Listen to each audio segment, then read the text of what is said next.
Welcome into this Thursday edition of the Oxford Exxon Podcast. Chase Parham, Neal, McCready, Clark Ford studio this morning. Look at some Week 2 games. We will look at yesterday, Lane Kiffin with his one day in front of the media prior to Ole Miss and Austin Peay, 6:30 on Saturday night from Vaught-Hemingway Stadium, the home opener. An emphasis on attendance. We'll talk about that a little bit and more coming up on the show. Also remember that our interview with Chance Campbell is in our YouTube feed. Go head on over there. Check it out if you haven't. A lot of people have, so if you have not, it is worth it. Obviously, he had a big game against Louisville in the season opener. He talks about that and more here with our exclusive interview with Chance Campbell. Podcast brought to you every single day by the Oxford Exxon, Highway 6 West in Oxford. You can use the self-checkout they have open there at the Blue Sky location. You can take care of yourself. Don't have to worry about what the lines are with other people checking you out. You handle your own business there at the Blue Sky. Lunch special $5.69, 2 sides of bread, 32-ounce drink. And when you're coming to town this weekend and you need to fill up, Speed Pass Plus app. You earn points, save money there with all Blue Sky locations in Mississippi. And again, coming to you from the Clark Ford studio. We are Clark Ford's in Amory, Mississippi, 662-257-1900's that number. Call it, ask for Corey Clark. Tell Corey what Ford product you're looking for. He'll send you a quote within 15 minutes in business hours, right to the bottom line. No hassle, no haggle. You get your quote. The rest is completely up to you. You can shop that quote around. You can do what I've done, what I recommend that you do. That's hop into a Clark Ford today, 662-257-1900. Guest, join us on the Rafters Music and Food Hotline. Rafters Music and Food on the Square in Oxford. Probably be happening this weekend. It should be beautiful weather. A lot of people headed to the Grove. A lot of people headed to the game. If you're stopping by before, after, Friday, today, whatever the case may be, stop at Rafters, enjoy one of their great burgers, po' boys, appetizers, great beer selection, full bar, all the rest there at Rafters Music and Food on the Square in Oxford. Hand raise guys tonight around 7 o'clock for that. We'll have the NFL on. You've got Bucs and Cowboys for the NFL opener tonight. There's some random college games, but mostly focused on the NFL. I don't think there are any college games. Oh, is it literally nothing? I thought it was just some really weird, offshoot. I mean, if there are, they're like nothing on television. Oh, okay. So, yeah, NFL's night tonight. So we'll Bucs, Cowboys, check out the NFL. Tom Brady in his 49th season in the NFL as a kickoff there, the NFC South, NFC East. He's found the fountain of youth. Tell you what, the dude looks like he's 20. Big say, as much as you want to, not even really make fun, but just – I'm jealous. Stare at his regimen, if you will, on what he does every single day. It works. You cannot argue that, by God, it does not work. No, so, he's a great-looking guy. Credit to him. I mean. I'm jealous. I'll admit it.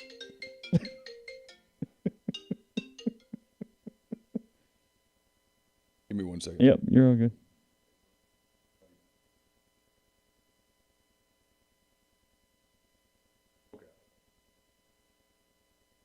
Sorry. All good? Oh, yeah, it was Ryan Brown. I think we got a conflict this afternoon, but it's okay. Okay, all good. So we'll talk some NFL stuff here in a little bit. First, though, a lot of content over the last 26, 27 hours up at rebelgrove.com. You've got Neal's Picks, which is up every single Thursday, so that is up. You can go make fun of captions. You can check out our picks. We usually do pretty well, so we are off to a couple of us off to a really good start. A couple of us off to a very mediocre start, but that's okay after week one. Oh, yeah. Nobody died. Yeah, you can't lose it on week one. That is 100% sure. Because if Neal was losing on week one, he was put a bunch of Canadian Football League games in there and catch up. So it's all good. We do a high school game this week. It's not just any high school game. It's not just any high school game. No. I did see Ruston lost to Neville last week, so my apologies. We did. I'm sorry about that. Do you check that? Do you keep up with Ruston football enough to know if they won or lost on a given week? Sure. Okay. Mm-hmm. Because I don't know that I will be curious a couple times throughout a year, but I'm not overly focused on checking and seeing what anybody necessarily Once does. a Bearcat, always a Bearcat. Okay, fair enough. Have they been good lately? Are they decent? Yeah, I mean, we're the Bearcats. Okay. Rummel had COVID issues, I'm assuming? Because weren't they supposed to play Rummel? They were supposed to play – Oxford was supposed to play John Curtis. No, but the other side. When I looked for Ruston's schedule on Max Preps, it had them scheduled to play Rummel tomorrow night. Oh, really? Instead of Oxford on Saturday or whenever it is. Yeah, maybe that happened. I don't know. So maybe they both had. Maybe Rummel got scared. Happens. Oh, well, actually, never mind. I bet they've got tornado issues. I didn't think about that. I bet Rumble's just not playing because of. Could be that. Yeah, I didn't even think about that because that's not That's South Louisiana, not North Louisiana. So, okay. Anyway, I was mentioning content. You debuted a new thing yesterday. What Lane Kiffin said, what Lane Kiffin probably wanted to say at the same time. Yeah. We bandied about this for a while. See the inaugural edition yesterday, and it was probably a pretty good day for it. As Lane puts out a video on Twitter yesterday, begging people to come to the game, essentially. Yeah. And I guess the disclaimer here is this is far from an Ole Miss only issue. Ohio State's having a hard time selling tickets for Oregon this week. Alabama is at least relatively paranoid about their attendance this season. Of course. And it's not, it's so many different things. And we focused on getting out of the routine, and that is a huge part of it. But it's 25 different things. For Ole Miss this week, it's Austin Peay. It's 6:30 at night. It's frankly doing 2 games in 2 weeks against lesser competition that in a normal year you might skip one of those anyway. It's a lot of stuff here. Season tickets are not nationally where they have been in the past prior to 2020. People lost jobs. People lost money. Yeah. You have the mask thing that people are tired of. I'm not trying to be political, but people are tired of it. It's on our board. People have said it. It's a lot of stuff. It's just all those things just sort of pile up together. To the point that unless it's Ole Miss, Alabama, with both teams good, games like that, I think our bar has moved. I think good crowd has shifted right now. Maybe it shifts back at some point, and frankly, I don't know that it will, but I think it's different. I don't think 62,000 is the bar anymore on good crowd. I think the bar now for a really, really good crowd is about 55. I think it's fallen 7,000, 8,000 on what you want to, whatever. The old 55 is now 50, in my opinion. Yeah, I mean, I don't know how that translates financially. Well, sure, yeah. But well, look, we mentioned this with the neutral site games. I don't know that everybody's stopping neutral site games. They keep filling out the rosters. They keep putting games in Charlotte and Atlanta because, it's made for TV games. That's what it is. It's TV revenue. It's TV bucks. And Keith has alluded to this in the past. I might even ask him this today. Obviously, they want full crowds for a number of reasons, but frankly, a lot of those reasons are aesthetic as much as anything. Obviously, you want crowds and noise and whatever, but TV money has become so much more prominent financially versus any other revenue stream that you have in these major conferences that I think they're willing to sacrifice attendance as long as TV is maxed out. I just don't know that attendance matters like it does 10, 15 years ago. I don't know that they have a choice but to sacrifice attendance. I mean, look, would you play the game tomorrow? Whatever night that is, Saturday night. I lose track of days this week. This play on Monday, play on Saturday thing is pretty compressed. My days of the week are just done. I have no idea. But, I don't know that you would play this game if you were Ole Miss at 6:30. Well, you wouldn't. You'd probably play at 4. Yeah, I was going to say 3-ish, yeah. You'd he's making a tornado joke. Oh, sorry. Biden says you don't call them that anymore. That's what that is. Okay. You don't. You play the game at 6:30. We talked about this. It's not exactly convenient for a game like this. And for a game like this, you would want to play it at the most convenient time. Quite frankly, you'd think about on a day like today, if you looked at the weather, you might look at it and go, hell, let's play the thing at 1 o'clock. But because you want Jackson and Memphis to get back at decent hours. Where they can, so that they'll come. Yeah, right. Because, look, you and I talked about this. You're the family in Jackson.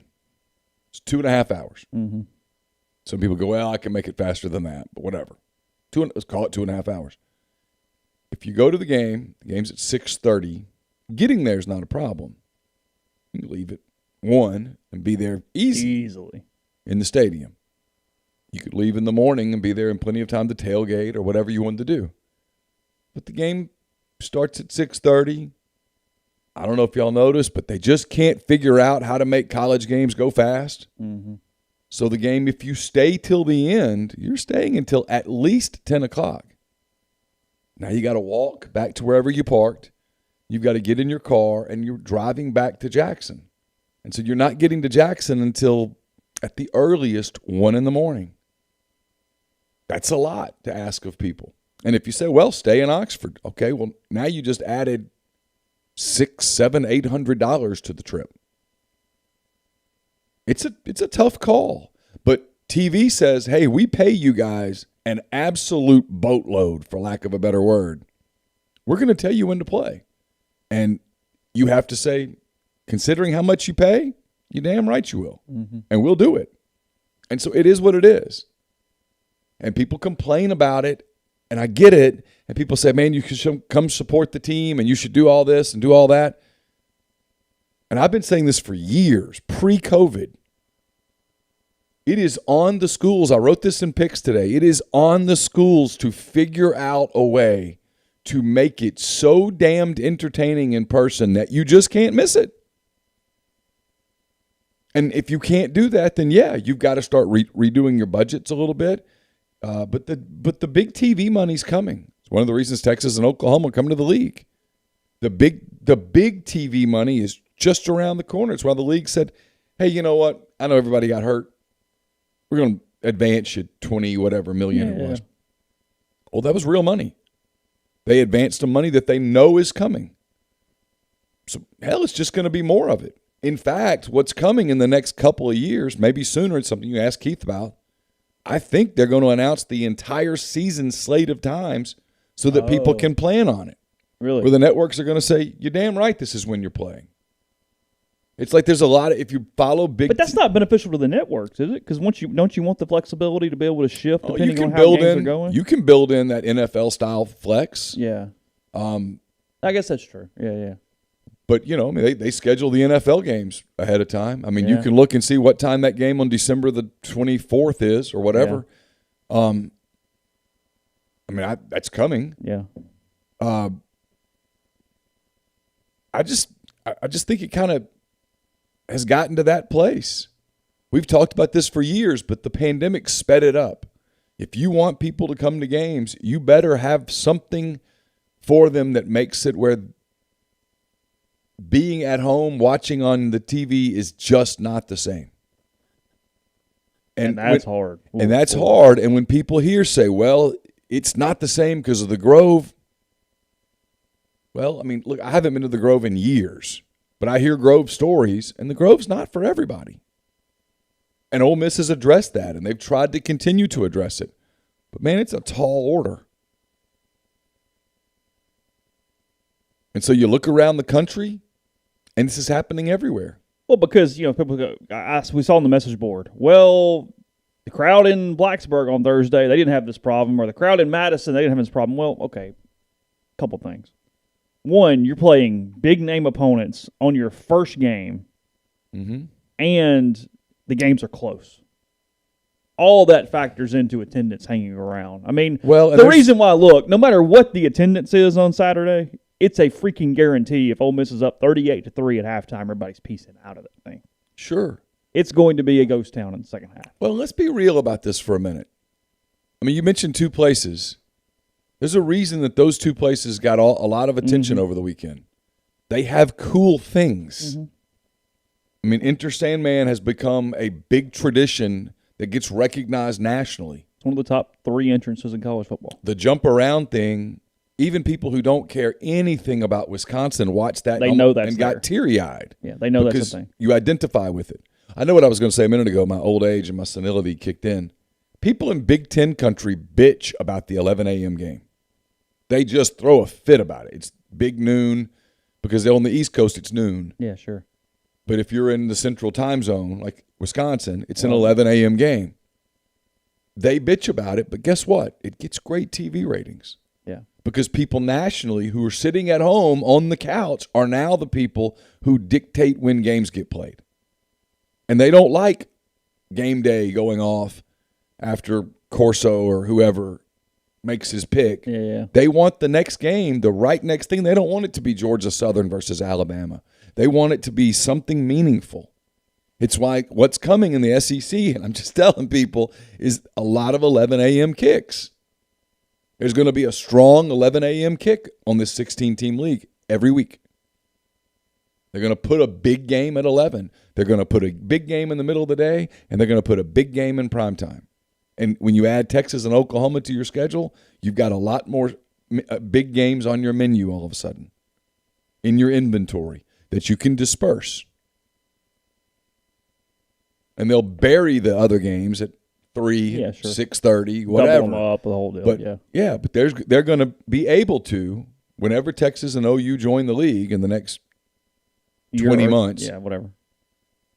When they do, they're going to put a big game at 11 right out of the show. They're going to put a big game in the middle of the day, maybe 3:30, and they're going to put a big game at 7. And they're going to have big game SEC. And frankly, as much as I say, oh, well, what about the teams and the surprises? For the most part, you know who's going to be decent and who's not. You might be wrong 8% of the time. Might miss one here and there, but it'd be all right. Texas versus Florida? You know that it's going to be all right. I mean, it's getting eyeballs either way. Absolutely. Yeah. I mean, Penn State, Wisconsin, everybody goes, well, it's not a big game, got great ratings. Yeah. I mean, Ole Miss, Louisville got huge ratings on Monday night.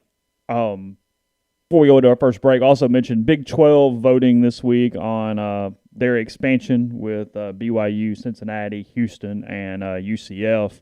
I saw this bounding about in a few places. Texas and Oklahoma are not going to do anything to mess the Big 12 up. They're going to vote along. They're going to be very, very nice, and they're all going to – because this gives them a better chance of getting the hell out of there. Yeah. This is all preordained a little bit here. Behind the scenes, they're organized. They're negotiating a buyout. Yeah. We're going to play nice. Y'all go to your 16 for now. And you're going to need some money, and you know it. Yeah. We know we're going to have to pay something. And also what's happening behind the scenes in the Big 12 is that the teams in the Big 12 that you would think would want to leave are still desperately trying to leave. Yeah. I mean, Iowa State wants out. Yeah. Kansas wants out. Oklahoma State wants out. Make no mistake. Yeah, they're not all happy because BYU's in now. If they got an invitation from one of the Big Four right now, they'd jump in a heartbeat. They would say anything. How do you rate 1 through 4 those teams' abilities from a Power 5 level? To get out? No, in the expansion to compete and be teams that are relevant or whatnot in that. Assuming Big 12 retains Power 5 status. Any of them? Nothing really. I mean, I do kind of wonder what UCF can do with more money just because they're so big. Maybe it doesn't play in anything. I know they're surrounded by other Power 5 schools. I mean, I get it, but I do kind of wonder. It helps them. It helps BYU. It helps BYU. It helps UCF's profile. Here's the big thing, and Jeffrey and I talked about this, and it'll be on the MPW Digital pregame show. The Big 12's talking about a TV deal. Mm-hmm. I'm going to tell you, there are a lot of people out there, they don't really believe him. They don't really think the Big 12 has a TV deal. If they do, if it doesn't have Texas and Oklahoma, what are you paying for? Well, that's the thing. That's the question is, you can get a TV deal, but what's the price? And that's why I believe they're going to end up getting a TV deal for nickels on the dollar, and they're going to need that Texas OU money to sustain them for a little while. And Texas and OU will bite the bullet. Because, we're talking about for Texas and Oklahoma, it's going to be like $100 million to get out. Yeah, it's. I saw the number at one point. It's like 80 something. We're talking. I just don't even know what a TV deal would look like when you take those out of the Big 12. You're talking about it's a better deal than like what the American has, but frankly, it's not that much better. It's more in that boat than any of the Power 5 leagues. That's for sure. We'll look at Week 2 games in a second. Before we do, I'll tell you about Northeast Spark, NESPARC.com. 2 packages, the Ignite, the 100 Mbps, or the Blaze, the 1 gig that powers the Clark Ford studio. The best internet around, your hometown team, bringing you world-class broadband, NESPARC.com. 662-238-3159. Phone services available, parental controls, network security, wireless mesh extender, and more. So call the office for details. Find out if it is in your area. Here in Oxford, it probably is by now. And get the best internet. NESPARC.com, 662-238-3159. I mentioned the MPW Digital pregame show. Taped a bunch of those interviews yesterday. Chase is going to be talking to Keith Carter for it later today. Going to try to get that to you in the stream this afternoon. That's the goal. because otherwise it's not going to have enough time for you guys to watch it. But it's brought to you by Walk-On Sports Bistro. Walk-Ons puts everything they've got into bringing you game day with the taste of Louisiana. So dig into their mouth-watering Louisiana cuisine like po' boys, gumbo, voodoo shrimp, plus fan favorites like juicy burgers and fresh salads. Quality, fresh ingredients you can't help but crave. Coming soon, Walk-On Sports Bistro, more than a restaurant, 1737B, University Avenue in Oxford. Also coming soon to Ridgeland at 720 Highland Colony Parkway in Ridgeland.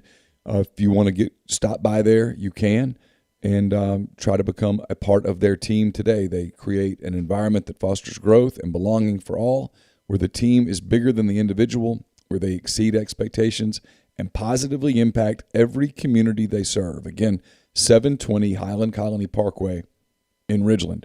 We're also brought to you by Muddy Water Camo. Enter the promo code Rebel Grove, get a 35% discount on any products from the site, free shipping of $100 or more on an order. Muddy Water has several new products on the site now, and their brand new Muddy Water Lady Camo apparel will be uploaded in just a few days. It might be uploaded by now. I haven't looked in the last couple days. MuddyWaterOutdoors.com, promo code Rebel Grove. Speaking of promo code Rebel Grove, enter that promo code at deadsoxy.com. You get 25% off your entire order at Dead Soxy. They've got the new, I can call them this, the Ole Miss socks, Lane Kiffin's flying clipboard, the Archie Manning socks. There's another couple as well that are really cool. If you're an Ole Miss fan, you need to check those out. And don't forget their clearance section. If you've never tried Dead Soxy, you owe it to yourself to give Dead Soxy a shot. Promo code Rebel Grove at checkout for 25% off. And we talked about the Grove. The Grove open this weekend. It's not too late to get in touch with 7 South Tailgating. Even if you're not coming up for the entire season, we might have just described you, or you're coming up for one game or two games, get in touch with 7 South. They have availability for all 7 home games, equipment, spot security. They set everything up for you. They offer unloading assistance, food, beverage delivery on game day, and more. Single game packages are great for those just wanting the tail game for a game or two. They start at $225 for the non-conference games, $325 for SEC games. 662-321-1682 or 7southtailgating.com. Podcast is brought to you by Visit Oxford. Visit oxfordms.com. Go to the events page, see everything going on locally this week and every week. Double-decker bus tours tomorrow, 3 o'clock and 4 o'clock. You can call for reservations for those for coming into town. And if you buy an adult ticket, you get $100 off a pair of Blue Delta jeans, and then hang around the square from 5 to 7. Tunes around town. You can get some dessert, some ice cream, some food to go, or just wander around. 3 different musical acts around: Eric Carlton and Nathan Robbins by the Growler, Jim Malucky at Pocket Park, and the Blues Doctors by Spring Street. So 3 different options there for music around the Oxford Square. Tunes around town tomorrow. Visit oxfordms.com. So again, Neal's picks up. Let's see. We went into games a little bit like Monday morning maybe or something, but we really haven't looked at the schedule very well, because frankly I wasn't even 100% sure who everybody played until I got into Neal's picks looking at the games. There's a few that stuck out to me, but then otherwise I couldn't have told you who some of the bye games were. I can't tell you how thankful I am that on Monday during the day I started setting things up. Because otherwise it would have been a disaster. I had a feeling that it was going to be this way this week, where it was going to be I had head spinning. Thursday got here so fast that when I woke up this morning, it was like, oh shit, today's the day. I mean, it's like, okay, this is what we're doing. Auburn, Alabama State kicks us off at 11 a.m. on the SEC Network. I saw Ryan Brown mention it. You mentioned it on Monday. Bo Nix looking a little more comfortable than usual against Akron. Brian Harsin, obviously a very good quarterbacks coach. It's kind of what he's built a name off of throughout his career. I'm preemptively intrigued so much by Auburn and Penn State next week, because Auburn's going to look fine on Saturday. We still don't know a ton about them, but they have done enough positives to make me interested as they head to Happy Valley next week. So that's interesting to me. There's some good games next week that are pretty interesting. Alabama, Florida next week. Alabama, Florida. You mentioned Auburn and Penn State. Georgia, South Carolina. I know it's a route, but it is an SEC game. Ole Miss, Tulane, Mississippi State at Memphis. Yeah. I mean, it's about to get real.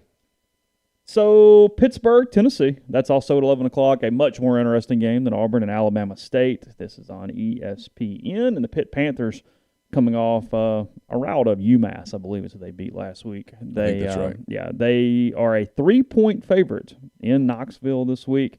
I just think Pitt's the better team, frankly. Tennessee had the really bad quarter, but even beyond the bad quarter, they just didn't do anything overly special to me last Thursday as we were talking and watching that game. I felt they were, frankly, mediocre at best, and I think Pitt is a solid team. Pitt's not great, but I think they're good enough to maybe get a win here. I agree. I think people are overthinking this game. You know, I think people are doing this, but it's Tennessee. Yeah, so what? Yeah, Tennessee has sucked. I mean, they've sucked for years now. And Pitt's okay. Yeah, Pitt's fine. They're fine. Frankly, the worst thing about Pitt's they're in the ACC. And they compete in the middle pack of the SEC. They're fine. I think they go to Knoxville and win. It's one that I think, like I said, I think we're overthinking it. Here, I'm so confused by the line, even though I understand that they're a bad team, but I stared at it for like 5 minutes before I put a pick in. South Carolina +2 at East Carolina in Greenville. We got a typo. It's 1 p.m., not 1 a.m. on ESPN2 or whatever that is. Well, maybe it's 11 a.m. is what it's supposed to be, right? I think it's supposed to be 11 a.m. Okay, yeah. It says 1 a.m. It is not coming on at 1 a.m. on Saturday morning, ladies and gentlemen, so just heads up there. But the Pirates, a 2-point favorite against the Gamecocks. I am being influenced by recruiting rankings, by SEC on a chest. I'm going to take South Carolina to win this game outright. Got it 31-27. Neal has it 27-24 Gamecocks. Jeffrey 34-24 Gamecocks, and Zach has South Carolina winning as well. So we're all going with the dog here. If you're going to give me the more talented team and points, I'll take it. And they're going to play hard for Shane Beamer. Nobody picked Tennessee to win, by the way, out of the four of us. A couple people did pick them to cover, but no one picked them to win outright. Zach and Jeffrey both have Tennessee covering, but not winning on the 3-point line.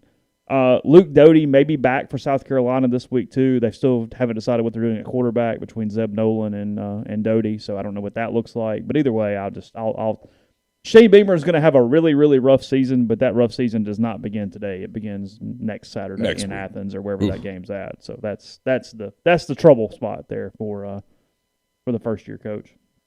But, yeah, everybody with Carolina winning that one. Florida -29 at South Florida. This is a noon kick on ABC. It's going to be a rout. UCF really bad. They got beat 41-0, I believe, last week. It was by NC State, right? Yeah. Is that correct? Yeah, I think NC it was State 41-0 last week. So I think Florida can cover the 29 if NC State covered the 41 last week. Florida, they were fine. They were good. They were not special. They were not bad in anything against FAU. So I want to see them in week 2. For a game that is going to be a rout, I'm a little interested in just getting another look at Emory Jones, getting another look at Florida as this week goes on. That's kind of one of those second-tier low-key games that I will watch a little bit of just out of curiosity. UAB +26 at Georgia, 2:30 ESPN2. I hate this game. It's the one I would throw away if I could throw away anything this week. JT Daniels is also hurt. They don't know if he's playing or not. They think he's going to play, but he has an oblique injury. He has not practiced. Well, he practiced a little bit yesterday. He did not practice any earlier in the week. Is Georgia's defense going to show up? It typically, as I think you said it, they travels. Defense does not take days off, potentially. That's my thing is I'm not convinced UAB can score on them. I feel like this is one of those mop-up touchdowns somehow that UAB gets with 5 minutes left and would piss me off had I taken Georgia. So I'm taking UAB, and I've got this thing like 34-10 with it being 34-3 with 4 minutes left, and the line gets screwed up there at the end, something like that. So whatever. Either way you want to go, it's all good. Neal has Georgia covering by a point, 37-10. Jeffrey has Georgia blowing them out 45-7, and then Zach has UAB covering at 33-13. Georgia can still run the ball. They can. And so you just don't know, do you wear UAB out? But it's going to be a little letdown. You're in Charlotte next week. Going to be a Carolina big and SEC in the week. I get it, South Carolina, but it's still your SEC opener. Going to be a big letdown. It's the week where sleepwalking would not be out of the norm at all there for Kirby and the boys. It's the one where Alabama would find a way to look like crap for Nick to yell a little bit. Oh, yeah. When he used to beat South Alabama like 28-6 and then like get this annoyed week. by it. But I don't know that he can stop. No. I think this is Blake Sims running the ball in the fourth quarter here. I just don't know that there's anything he can do about this. A game that I'm not going to watch this, but I don't know if I'm more curious by many final scores. Texas A&M -17 against Colorado at Mile High Stadium in Denver. 2:30 on Fox for this one. This is a Pac-12 game from a TV standpoint. I hate this one too. 17. It's a big line. Colorado was kind of spunky last year. Kinda. They're okay. I picked A&M to cover simply because if they really are even in the running for the second or third best team in the SEC, you beat Colorado by more than 17 points. Oh, for sure.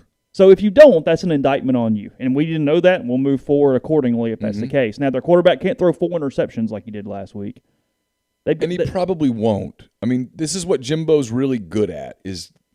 Jimbo is really good at figuring out pretty quickly what his quarterback can do and moving forward accordingly.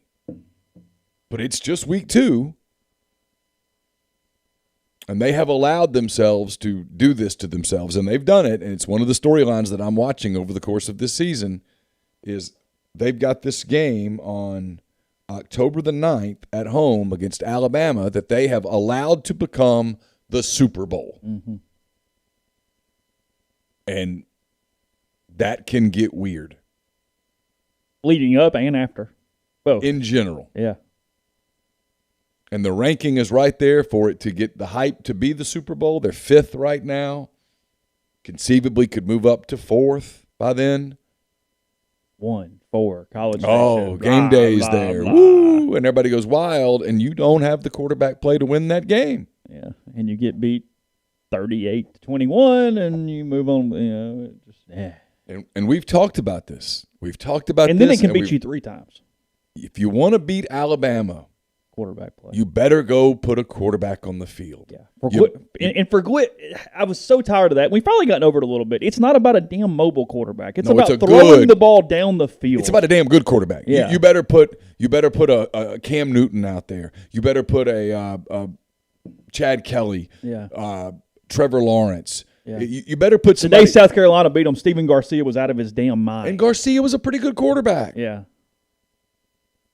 He had distractions off the field that bothered him and stuff, but he was a pretty good quarterback. Yeah. And the day that Ole Miss beat them with Bo Wallace, Ole Miss had an elite defense. Yeah. Yeah. They physicaled them that day. Yeah. I mean, Ole Miss was really good at the line of scrimmage. And Bo still hit a couple. And Bo was a good quarterback. He hit the touchdown to Laquan. He hit Vince across the middle on that one. He had some stuff. Yeah. Bo could stretch you vertically. Yeah. And so people do this deal with Alabama, and I don't know how long I don't know whether it's a media narrative or whether it's a fan narrative or whether it's just people don't get it. But you don't beat them with average quarterback play. Quarterback's got to go play his ass. No shot. You got to have a good quarterback who can throw the football down the field, and he's got to play his ass off. Mm-hmm. Alabama doesn't have off days. Just don't have them. It's been 15 years now. They don't have them. If you're waiting for them, well, maybe Alabama will have an off day. Well, they don't have one. Give them credit. I mean, you can hate them, love them. It's a machine. If you want to play there, you have to practice. So his teams are always prepared. But Star built a machine, and it's basically a robot. Mm-hmm. And so to beat them, and you can beat them, but to do it, it takes a certain formula. The credit that he doesn't get enough is their lack of dumb penalties. To be that good in so many blowouts, and I mean, I could be wrong, but my perception is that they just don't get a lot of personal fouls, unsportsmanlike conducts, celebration penalties. There's just not a lot of that. It's not what they do. When every game is a Super Bowl. Yeah. Every time you play somebody, it's a Super Bowl. Yeah. So the level of having to show up because the other team is geeked out of their mind every time. Okay, well, I mean, let's look at Alabama's schedule. Yeah. They go to Gainesville next week. Florida will be 2-0 and Super Bowl. Southern Miss at home, whatever. Ole Miss coming there. Ole Miss will be geeked up, and there will be some hype. I don't think Lane will fall into that trap. No. Texas A&M, Super Bowl. At Mississippi State, they'll treat it like a Super Bowl. Auburn at the end of the year, at Auburn, Super Bowl. Yeah. You're going to get people's best shots. Mm-hmm. And so they're used to it. No one took Colorado cover. Everybody with A&M on the cover there. I thought somebody might take the Buffs on the road. It's the whole deal, but I thought about it. A&M's defensive front is such that I don't know that Colorado can block it. That's a good point. If you told me the final score was frankly like 27-6 or something, I would buy it. And so if everything is congested in the middle, it just makes the rest of defense easy. And I don't know that Colorado has the weapons to overcome that. Yeah. Air Force -6.5 at Navy, 2:30 CBS, obviously from Annapolis, the 20th anniversary of 9/11. We're kind of split here. We've got Air Force, a couple teams winning those, got Navy winning a couple spots, so we'll see what happens. I did not even look up either team. I'm cheering for clear skies and a wonderful game and nobody getting hurt. Yeah. Full crowd. Y'all have a good time. Yeah. Yep. So, Yep. I hope all the cadets and such get to have a fantastic day. Mm-hmm. So Air Force Navy, 2:30 on CBS. Mercer, Alabama, 3 p.m. No line. SEC Network. You know it's a bad opponent when Alabama gets put on SEC Network. They go, hey, look. Is this their pay-per-view game? Is Alabama not on TV? This is actually on the network. Oh, is it actually on the network? Yeah. Okay. So do they have to not put you on once, or they just have the option to not put you on once? They have the option. Okay. So Alabama's still on TV 12 times. I would think. Okay. If I were scheduling, I'd put Alabama on TV 12 times. I wouldn't take away an Alabama game. Even against Mercer? No. You get the TV numbers. Yeah. Again, love them, hate them, whatever. Birmingham with their 84 rating. I mean, they're going to get massive numbers, yeah. Call I'm waiting on for a long time. I'll tell them I'll call back. Let's see. Clicking down. Ruston High School. Mm-hmm. No line. Neal couldn't find one, create one. I kind of thought he might. I thought about doing a line, but that would be I'd be giving y'all something. Oxford High School, Independence Bowl Stadium, Shreveport, 3 p.m. Mm-hmm. A Cutcliffe back in the Independence Bowl. The jokes tell themselves. David's in the Hall of Fame there. I know. I played a game there once. Oh, did you? Uh-huh. Did you play in the Dome too? Yeah. Okay. Same thing, right? Same experience. Yeah. Okay. Independence Shreve. It's cool for the high school kids. I mean, this is cool. This is good. It was there's no negative about it. It was an awful locker room. It was a cold. Oh, really? It was a cold game in the locker room. Independence Bowl? Yeah. The locker room was even colder. Yeah, it was cold. That's all I remember about it. We won. Did you? Yeah, but I don't remember who. We played Airline, maybe? Or Captain Shreve? Sure. Sounds good.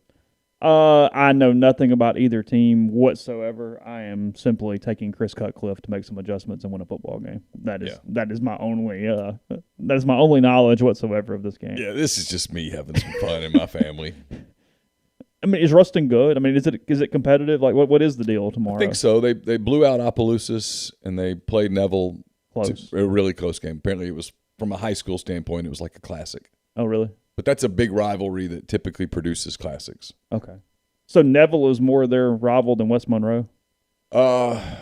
Traditionally, yes. And then over the years, they've moved into different divisions, and so they don't play each other as regularly, so the rivalry has died off a little bit. When I was in high school, Neville was the rival.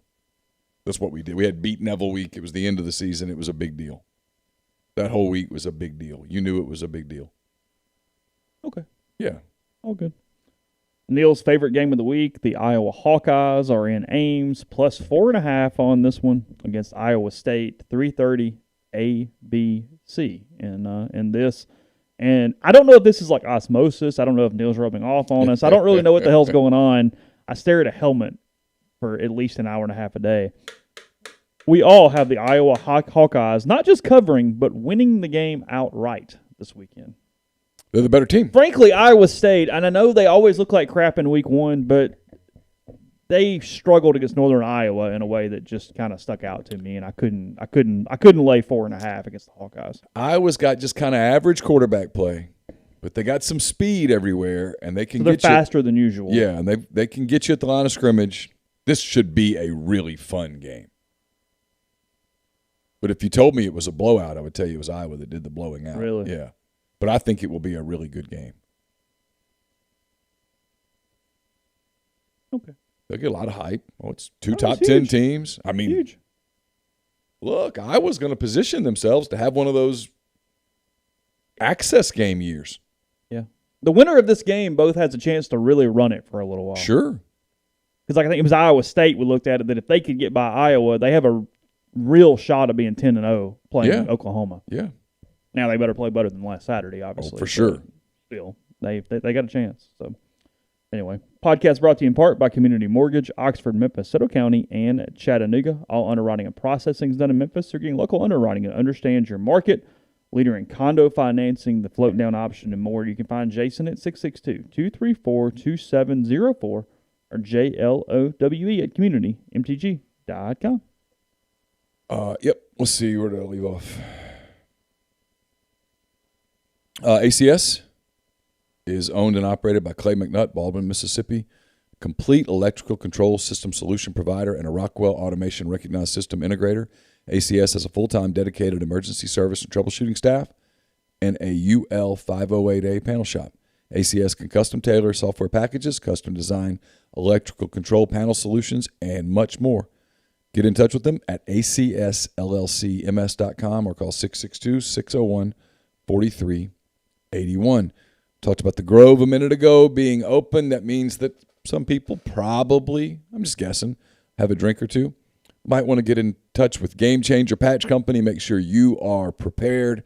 Game Changer is the only two-patch system available in the market to stop hangovers before they start.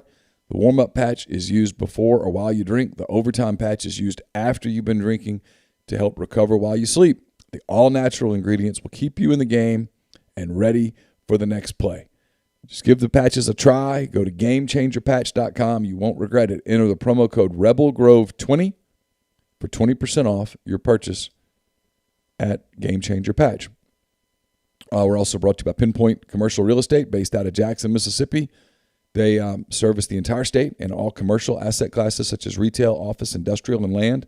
Sam Cox, B.B. Mitchell are Ole Miss graduates that utilize their unique skill sets to execute on assignments and increase value for their clients. This week's property spotlight is on the Village at Madison.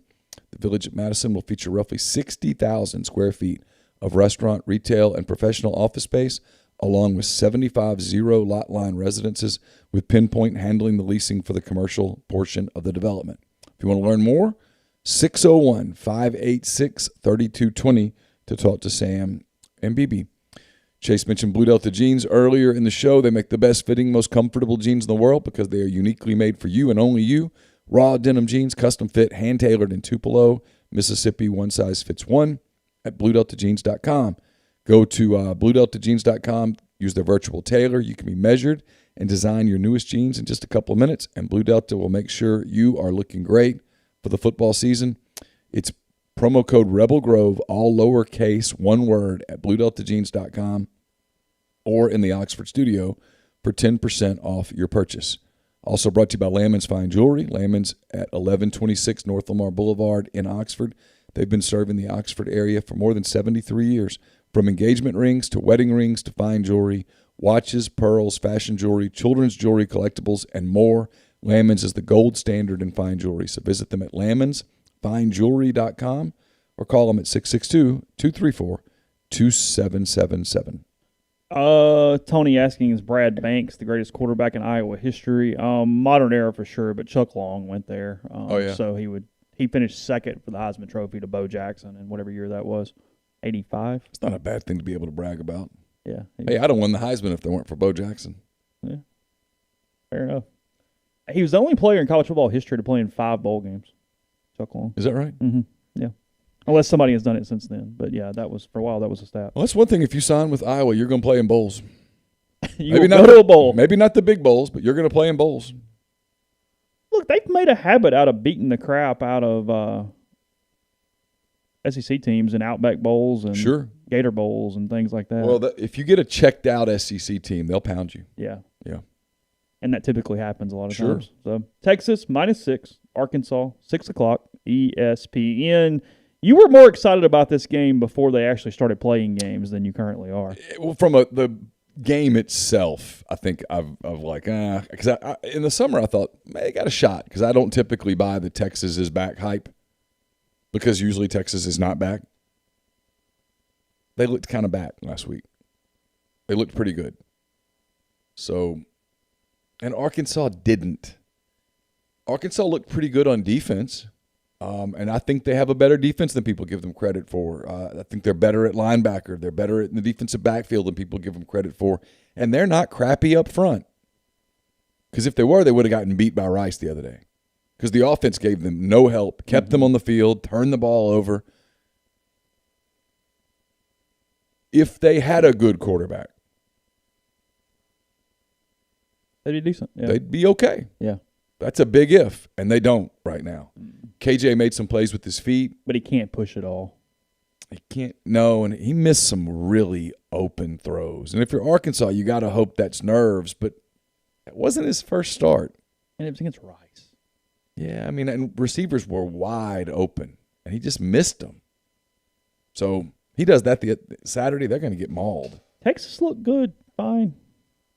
Not elite, but good. They looked good. Yeah. They did. I mean, we can all love to hate Texas and all well and Look, good. Sark's a good coach. He's probably going to win there. He's a really, really good coach. Yeah, not sold on KJ at all as a quarterback, no. He made plays with his feet, and he's a big athletic kid, and he can really run. And he hurt Rice with his feet. But in this league, I think in another league, he could be hell. But in this league, man, you've got to be able to push the ball down the field, and I don't know that he can consistently. Now, he's got a hell of a receiver in Burks. Yeah. And they've got some other weapons.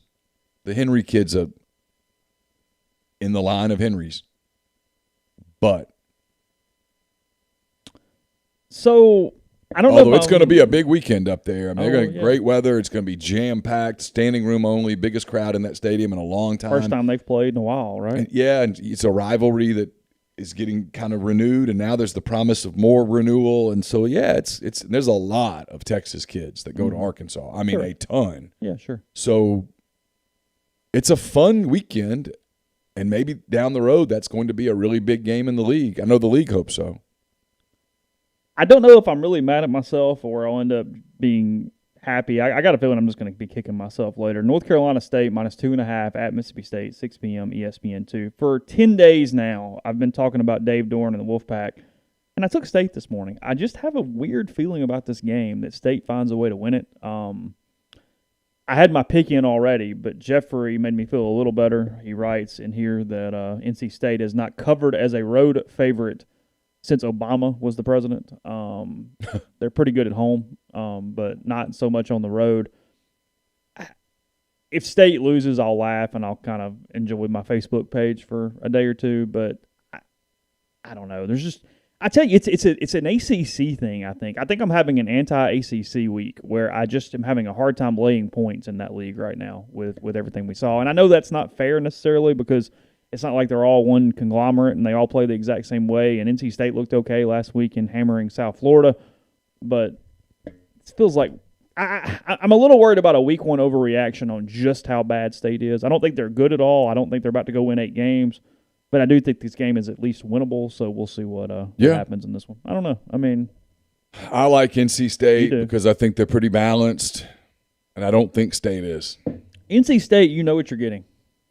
Here's the thing. They're very low rent Iowa, where you know what's coming every game. Very low rent. Well, yeah, no doubt. You are putting, in my opinion, and Jeffrey is too, and if I'm wrong, I'm wrong. It won't be the first time. I think y'all are putting way too much stock in the last quarter of the game in Starkville. Mm-hmm. Where, frankly, the long touchdown really changed the complexion of what that looked like. Look, and Skip Holtz owes his team an apology. 50 seconds left. You get 15 more yards, and the kid might make the kick. They ran the clock out to set up a 46-yard attempt. That's not automatic. It was bad coaching. Doesn't mean he's a bad coach. That was bad coaching.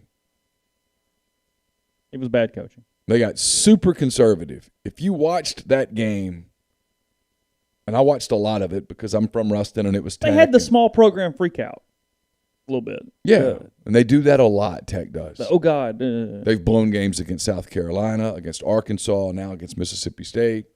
It's what they do. You get, oh, God, you start watching the scoreboard. They were kicking their ass. Mm-hmm. It was 34-14, fourth quarter. Just keep going. Play 8-9 more minutes. You might win by 4 touchdowns. Uh-huh. But they didn't. They started watching that clock. Can we do it? Can we do it? I think I can. No, you just keep playing. And I'll give State some credit. They got explosive on offense, and Tech got tired. Yeah. But come on. You were down 20 in the fourth quarter against a middle-of-the-road Conference USA team. Yeah. I think State's in trouble the next couple of weeks. But if they win, they win. Truth is, from a business standpoint, them winning and setting up a big Egg Bowl is probably better for us. They could go 0-2, 1-1, or 2-0 the next 2 weeks, and none of that would shock me at all. NC State and Memphis. At Memphis next week. Liberty Bowl. Leif uses the Sam Presti thing about scared money don't make money. Hey, Leif, you want to hear a funny? Last night, I was helping Carson with his world history. I actually cited Sam Presti and that quote as we were talking about Napoleon. How many people can put Napoleon and Sam Presti in a lesson? Not many. You were celebrating Napoleon? We were talking about Napoleon trying to rebuild the French economy. Okay. And one of the things he did was, hey, let's spend. We got to spend. And I was like, hey, scared money don't make money. Carson loves the NBA. I had to kind of get him. Napoleon is Sam Presti. I guarantee you, Carson's not going to miss on the Napoleon questions on that test Friday. Well, no, you mean for Napoleon has plenty of faults, but a lack of hubris is not one of them. No, that dude believed in himself now. We got this. He declared himself emperor.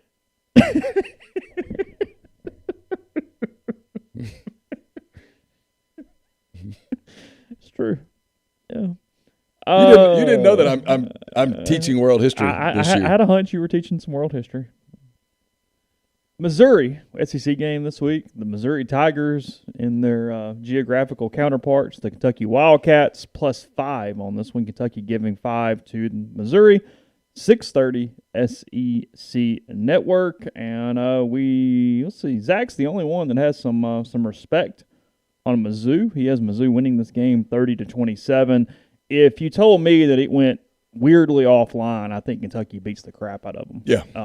It feels 10-point win or maybe worse for Kentucky is kind of where I'm thinking on this thing, something like that. So I know I'm in deep on this. I just think they're the Levis kid can throw a little bit. Yeah, they got a little more than they normally have. This isn't Terry Wilson at quarterback where they're just sort of running around and playing another halfback back there, and it's cute. I mean, it's talking about real. People with hubris. Mm-hmm. The kid's got it in spades. The Levis kid. Yeah, he's a confident kid, and they feed off of him a little bit. And defensively, they're pretty good. They're pretty good, and they're pretty good up front. And Missouri can score a little. Yeah. There's a part of me that wonders if we didn't. You think we're giving Basilek too much credit? I think he's fine. Yeah. I don't think he's a bad quarterback. I think he's a good quarterback, and I'm sure he's a wonderful kid, and his parents love him very much. But I look at him sometimes and go, okay, what did he do? What did he really do? He lit up LSU. Well, guess what? Everybody did. He lit up Arkansas. But at the end of the year, everybody lit up Arkansas. Guess who else? Guess what else happened in that game last year? KJ Jefferson lit Missouri up. If you remember, Arkansas led with 40 seconds left. Right. I think we maybe, and I'm part of it because I like to do this. Hey, I think Drinkwitz is kind of a goob, but he's a good coach. Blah blah blah. And he is a good coach. And he is a good coach. So is Stoops. Yeah. Well, pound for pound, Stoops is one of the top coaches in the league. I agree. He knows what he has to work with. He builds to it. I mean, We do this with Kentucky. You know how? I mean, seriously, and I mean this real. And this is not a slap or a joke off our little bit we have running all the time. Do you know how much more popular and neat Kentucky would be if they were in the Big Ten? Oh yeah, for sure. They would be Iowa. Yeah, they would be that level of whatever if they were in the Big Ten. But listen to their schedule. Kentucky? If they beat Missouri, okay, it's 2-0. They'll beat Chattanooga next week. Sure. It's 3-0. They'll beat South Carolina. That's 4-0. Then they get a homestand of Florida and LSU. Mm-hmm. For kicks and giggles, let's give them 1-1. Yeah, sure. I mean, I'm not betting against it. So 5-1. They lose to Georgia and Athens, 5-2. They get a week off to recover from it. Okay. Listen to their final run. Mm-hmm. Mississippi State, Tennessee, Vanderbilt, New Mexico State, and Louisville. You betting against them in any of those 5 games? Because I'm not. That's 10-2. So they could do nothing crazy and go 10-2. That's 10-2. They'd be on the cusp of one of the Access Bowls. Yeah. I mean, and at least a tie for second in the league at worst, and maybe first if you beat Florida. I watched Florida the other day. Florida at Kentucky. I'm not just going, oh yeah, all in on the Gators. No. And I watched LSU the other day, and if they can't figure it out at the line of scrimmage, I might bet on Kentucky. Oh, because what UCLA did, Kentucky can do something similar. Well, they're going to line up and get after you. And that quarterback can stretch I mean, the UCLA field. ran for 210 yards against LSU. I know. I told you, man. And LSU ran for like 50. I watched the line of scrimmage. Yeah. That was the thing about – I said this the other day about Orgeron. People have asked me, why do you keep talking about what he yelled at the fan? Because the way that he yelled at the fan, speaking of Napoleon, the way that he yelled at the fan told me that Ed Orgeron walked into that arena thinking we're going to kick their ass.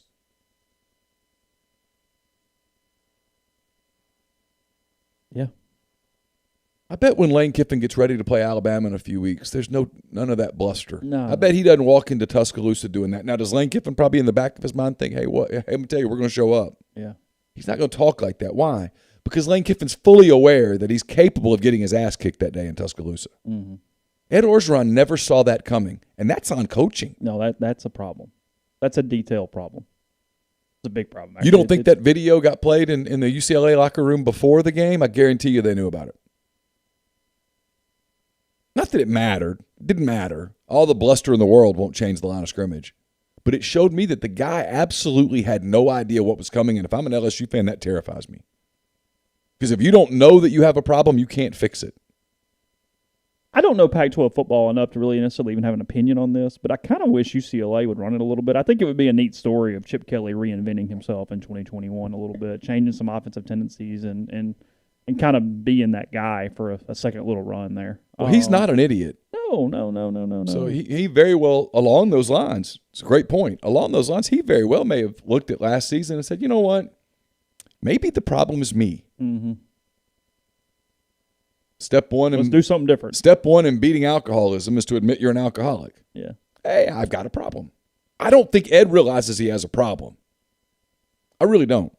And maybe they'll trick me and they'll run 11-1 at this point, but boy, it didn't look like it. No, it didn't look like it at all. So, Ole Miss, Austin Peay, 6:30.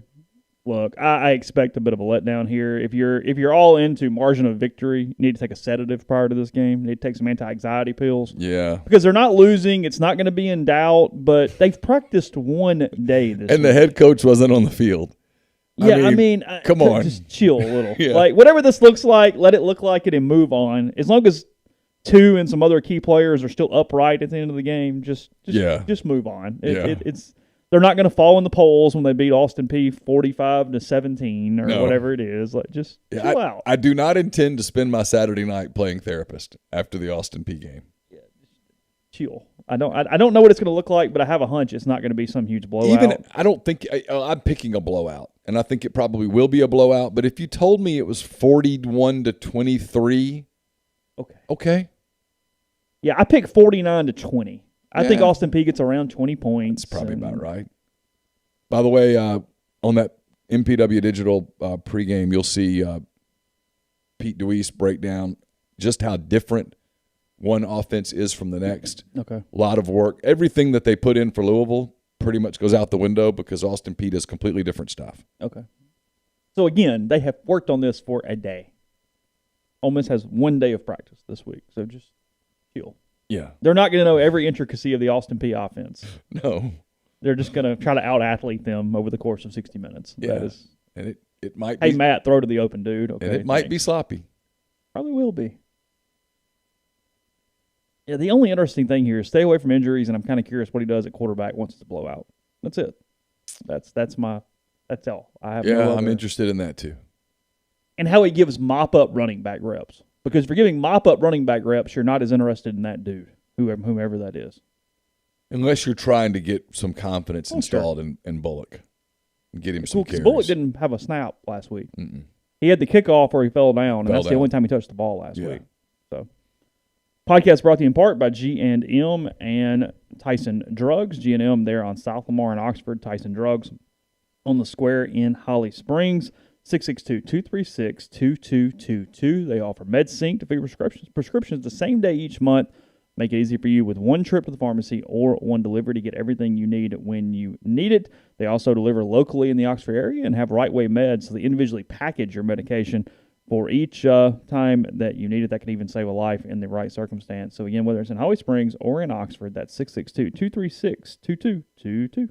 We'll have hand-raised guys tonight. That's brought to you by Comer Heating and Air and Southern Air Conditioning and Heating. 2 different names, but it's the same brand, the same professional experience, the same people running the show. If you are in Oxford, Tupelo, and the surrounding area, get in touch with the people at Comer. If you are in the Memphis, South Haven, Olive Branch, Hernando area, get in touch with the people at Southern. 662-801-1777 for all your heating and cooling needs. Again, they sponsor Hand Raised Guys, and we'll be with you tonight with that. College Corner sponsors the Soft Verbal Podcast. I think Zach got back late last night. I'm not sure what exactly our plans are. We'll try to get you a podcast here in the next 24 hours, maybe sooner than that. I don't know. But anyway, the College Corner is your one-stop Rebel Shop. 2 locations in the Jackson area. In Ridgeland, it's next to Fleet Feet. In Flowood, it's next to Half Shell. If you don't live in Jackson, just go to collegecornerstore.com, collegecornerstore.com, and you can find them on Facebook and Instagram as well. We'll be taping A Mind on My Money today. That's brought to you by Pinnacle. Pinnacle is also home to the Pinnacle 401k Advisory Services team, where they'll conduct a complimentary, no-obligation benchmarking and analysis of your current 401k plan. Again, that's mypinwealth.com, MYPINN wealth.com. We're also brought to you by John Edwards, Regency Travel Incorporated in Memphis. John is part of Virtuoso. It's a worldwide network of travel partners that allows John to supply his clients with added values, unique benefits simply not available to other travelers. There's a lot of sports packages that are out there right now, great bargains for the Super Bowl, for the World Cup, for whatever floats your boat. You get in touch with John, tell him some parameters, tell him a budget, and he'll give you options. And no, you don't have to live in or near Memphis to take advantage of his services. 901-494-3387 or send him an email at jedwards@regencytravel.net. First-time clients can save $50 off their first booked trip just by telling John you heard about Regency Travel on the podcast. Also brought to you by Grenada Nissan. If you're in the market for a Nissan vehicle, look no further than Grenada Nissan. They've got a complete selection of new and previously owned Nissan vehicles. Great lease deals as well. It's GrenadaNissanUSA.com. And we're brought to you by Whitney McNutt, Tommy Morgan Incorporated Realtors, serving you for all your real estate needs in Oxford and Tupelo. 662-567-2573 for Whitney. She sells condos, land, commercial, and residential family homes. Also brought to you by our friends at Service Specialist. They sponsor Neal's Picks, which we've been talking about sort of throughout the show. Offices in Ridgeland, Canton, Jackson, and Oxford. Service Specialist has been connecting candidates and employers since 1967 as the oldest staffing company in Mississippi.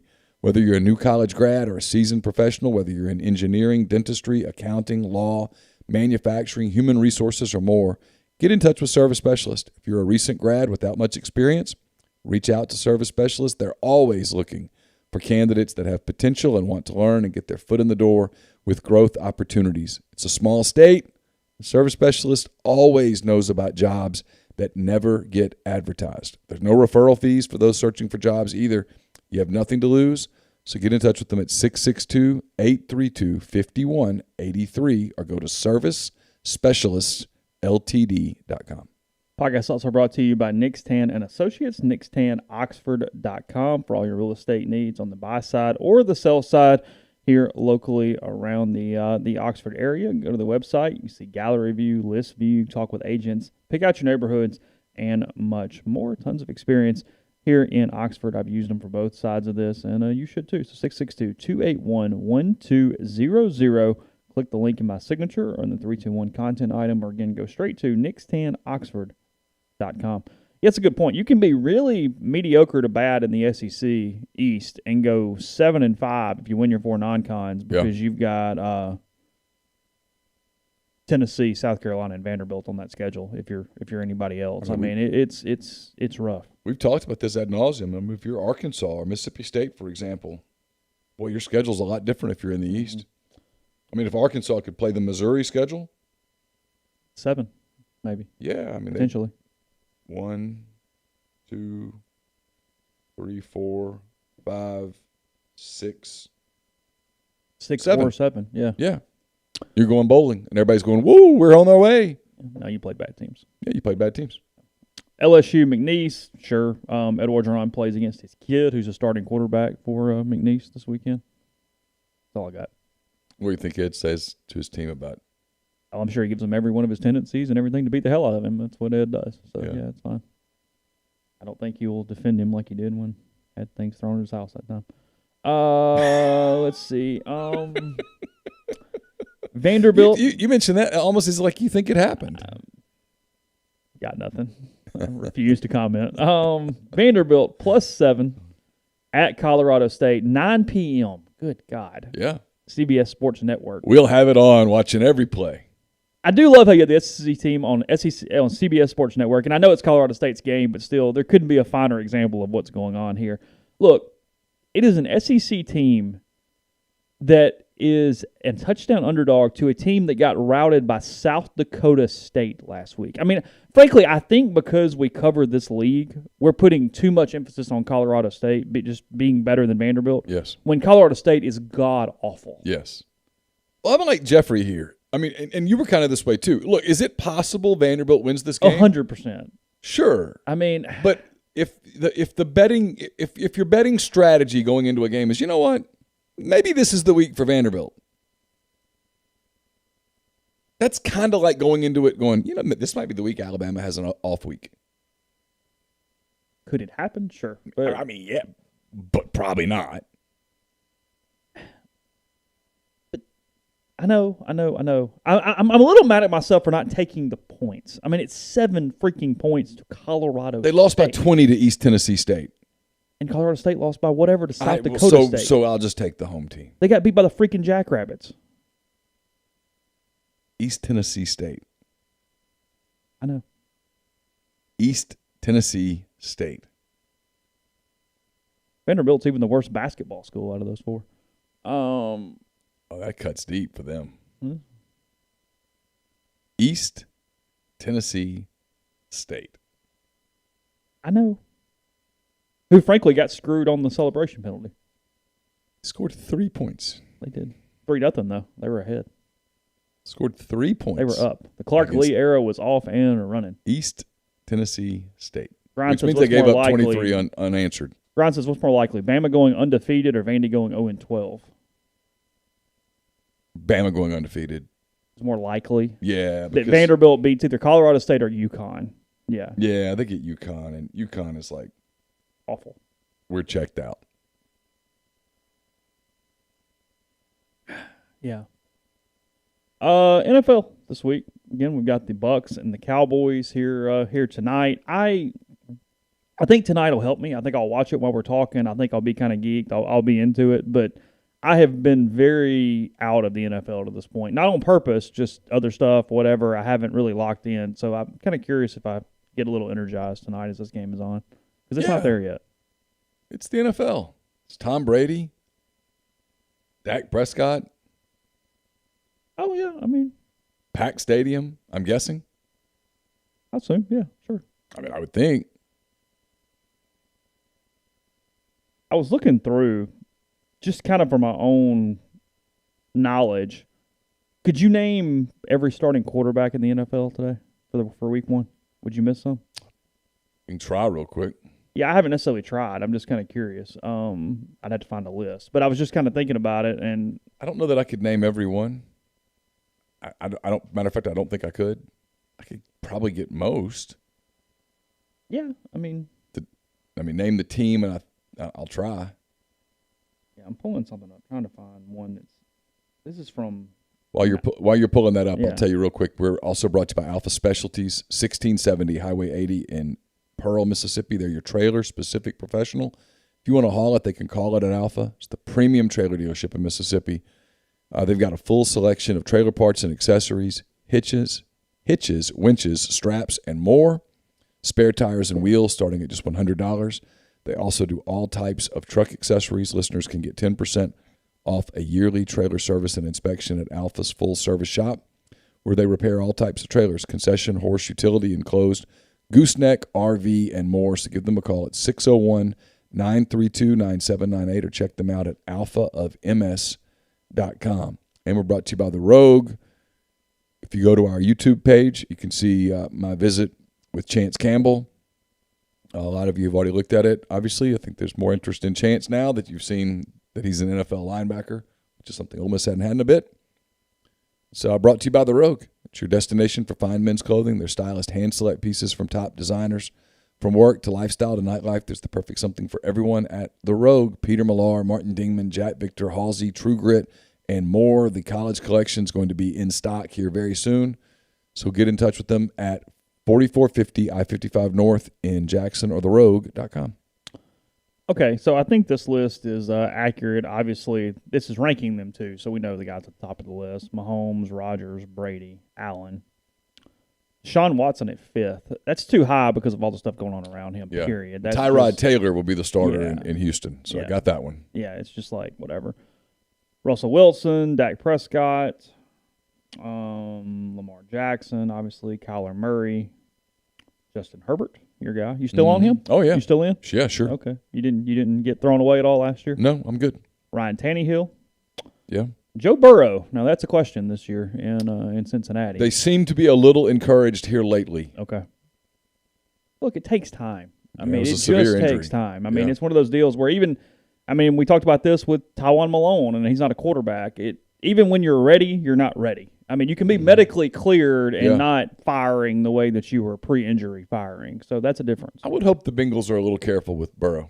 Yeah, they're not winning the Oh, league protect right him, now. 'cause he's got skills. Baker Mayfield, obviously. Kirk Cousins is in Minnesota. Knew that Yeah, one. knew that one. Matthew Stafford is an LA Ram. We knew that one. Are they still beating Cousins up, or they stopped? I think they've stopped. I hadn't Okay. heard much about that lately. Matt Ryan and the Falcons. Yeah, Derek Carr in Vegas. yeah. I would have had to. Carr would have been my answer because I wouldn't have known another option, but I had to wonder it in my head a little bit if he was still. I would have there. known that one because I listened to a Raiders game coming back from. Did you really? Yeah, Ben Roethlisberger, sure. Trevor Lawrence. Yeah, We'll see how it goes. yeah, Carson Wentz for the Indianapolis Colts. yeah. Medical kind of miracle there because I think they were really worried when he first got hurt. Jalen Hurts in Philadelphia. Yeah, Knew a that. lot of pressure on him this year. Jimmy Garoppolo, San Francisco. Knew Yeah, that. yeah. Ryan With Lance just Fitzpatrick- waiting in the wings. Fitzpatrick in Washington, I had to see it to remember it. I would not have known that had you just given me a list and made me write a name next I don't to know that it. I would have gotten that one either. Yeah, I would have actually missed that. The 38-year-old is playing for his 9th NFL team, by the way. It tells you probably a lot about his character. Well, yeah, lot about he's his highly intelligence. intelligent. Yeah, I mean, he can, can step in, learn a system, learn a Yeah. playbook, run it. not messing up anything in your locker room, Right. all good, consummate professional. Actually played pretty well in Miami last year before they turned the page to Tua. Wasn't he the dude that made like the 48 on the Wonderlic or whatever? Yeah. Wasn't it Fitzpatrick that had maybe Yeah. even a perfect score or something, like Yeah. way up there? Daniel Jones is in New York, obviously. Big year for him to Oof. just show any kind of something there Yeah, for the yeah, got to Giants. show a pulse there, or else it's Trubisky redux for them. We know Jared Goff is a Detroit Lion. How do you think that's going to go? Not well. You don't? No. Okay. You're much higher on Stafford in L.A. than Goff in No, Detroit. it's not even close. Yeah. Jameis is in New Orleans. We'll see. Tua Tagovailoa is in Miami. We knew that Mhm. one. Yeah, As I'm doing this now, I think I might have gotten them all but one right. Zach Wilson is a New York Jet. Mac Jones is a Patriot. And then Andy Dalton is a Bear. for week 1. For week 1. Teddy Bridgewater is in Denver. Yeah, knew that one. Yeah, and Bridgewater is Bridgewater has some Fitzpatrick vibes to him. Good guy, everybody likes him. Smart guy, can learn a playbook, can run an offense. Oh, he's going to hang around for a long time. He's not going to win you a Super Bowl, but he's not going to embarrass you, and he's steady. Great placeholder. Figure out what you're doing. To figure out what you're going to do, yeah. And everybody who's ever played with Teddy Bridgewater raves about him. So those two guys are proof of, hey, don't get in trouble. Be a good guy. Be smart. Learn how to manage a game, and you can get employed for a long time. And then dead last, Sam Darnold, Carolina Panthers. Yeah, I would have known about Darnold. I think I would have gotten all but maybe one. Yeah, all but maybe one and no more than 2 for sure. Yeah. I think of course, it would have been a little harder if you were just given a list and told to write it down. But yeah, either way, yeah, I think that's fair. Couple smaller sports, at least in America, stuff going on. U.S. men's national team gets a win over Honduras last night. Had they not done that, they would have been in some pretty severe danger from a World Cup qualification standpoint. So they beat Honduras. I'm still seething a little bit over the draw against Canada. And then they get on the road and they have the issue with one of the players and another player. Don't you know better? Look, know better? They had to use Storm back in a headline against Honduras, who has 3 World Cup goals in its history. It's history. Look, I know it's undefeated. But she's the sister of the most high-profile player on your team. Yeah. And the most high-profile American player in the world. It can't be that good. Yeah. That's the end for you. Yeah. You're not going to win that one. So, and then in tennis, Djokovic wins again. He is on to the semifinals, I guess, now for the U.S. Open. He's a monster. Just trying to put one more in. Is he the best ever? Yeah. I think longevity, all court potential, because he's done enough on clay to play along with that. Here's why I think he's the best ever. His health. He's played in an era when he's had to compete against maybe the best clay player ever in Nadal, and maybe one of the best grass players ever in Federer. Yeah. And there have also been other guys that have been in there. And when you watch tennis today, the number of young guys who can just serve 130 and pound you. It's so large. And he just withstands it. And he's Alabama. Every time he plays a match, it's that kid's Super Bowl. He had 17 unforced errors in the first set and only 11 the rest of the way last night. Actually, our message board was talking about it this morning. He's, from an age standpoint, he got in when Federer was starting to give up a little or give out a little bit. So it's a hard pound for pound comparison with Djokovic versus Federer. But I mean, his longevity is not his fault that he has sustained his body longer than Nadal has. That's a credit to him, not a slap on him by any means. And then also for people who are just kind of catching Djokovic when he is at this point of his career. Early in his career, he cramped a lot. He was out of shape to some extent. He would want medical timeouts. He would even pull out of some matches. He was nowhere near the physical specimen. What he's done for his body to prolong the winning, not just the playing, but the winning is pretty remarkable versus where he was. Because when he first came up, I was really into tennis. It was the thing I probably watched more than anything other than baseball. So it's a remarkable career for him at this point. I mean, like Alan says here, he got lucky to come in when Nadal, Murray, and Fed had already reached their peak. He and Nadal are only 1 year apart. There's not much age difference there. Nadal's body has just broken down on him over time. Now Federer, yes, he came in and became dominant as Federer started giving out, but you still had to run into a pretty good Federer. Sports, right? I mean, that's always kind of been the case. It's hard to say, hey, well, they're exactly at their same points. Because look, Federer benefited. He came in at the end of Sampras. I mean, like, of course. It's not. He didn't get the peak of Agassi and Sampras and those guys when they were 100%. Now, he was better, but still. And nobody's ever going to say, oh, Sampras sucked or Federer sucked. No, they were great. Yeah, they're all right. They were great. I mean, Sampras, the best serving volleyer in history. I mean Federer can still rise up and beat people. Mm-hmm. He just can't do it consistently anymore because Father Time. Yeah. So, anyway, got your tennis fix, soccer fix, and plenty of other stuff there.